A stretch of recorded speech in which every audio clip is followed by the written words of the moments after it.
Good morning po. Kilala naman ninyo po ako bilang Tika Freshness River Tolentino. Siguro naman naiintindihan naman ninyo bakit ako gumawa ng video nito. Malungkot lang sabihin ng bakit ko ginawa itong video. Sumakto pa pang second year ko ikinalulungkot ko na first vlog ko to na parang malungkot dahil lahat ng content ko gusto ko happy vibes lang, good vibes lang. Pero since nakita naman ninyo ang post na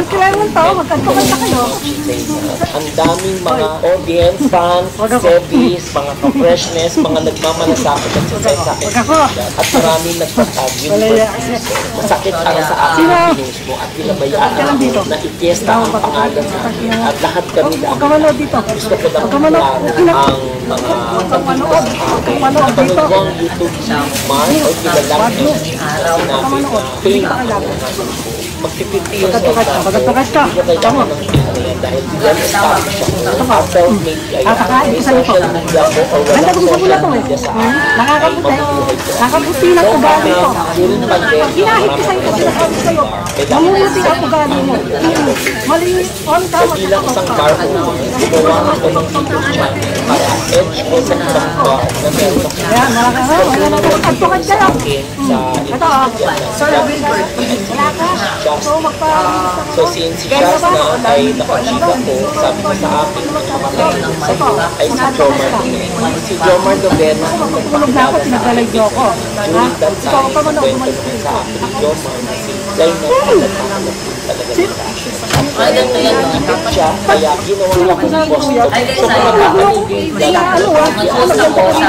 kay Seb dahil isa sa mga tao sa akin sa ito. Hindi ako nagpapalito lagi ko sa puso, lagi ko sa para sa kaalaman ng ninyo, nilayo na ako kay Jomar. Kaya regarding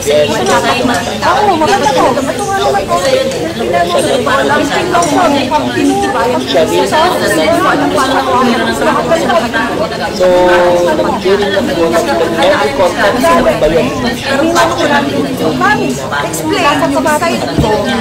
bayan sila yung ship nila yung lahat ng kailangan maraming bagay na hindi naman o lahat ng gamit. Wala akong regret sa pagkakamit kahit wala sa vlog ko o nasa vlog ko.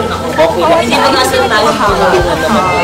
Pero gusto ko lang sa harap ng camera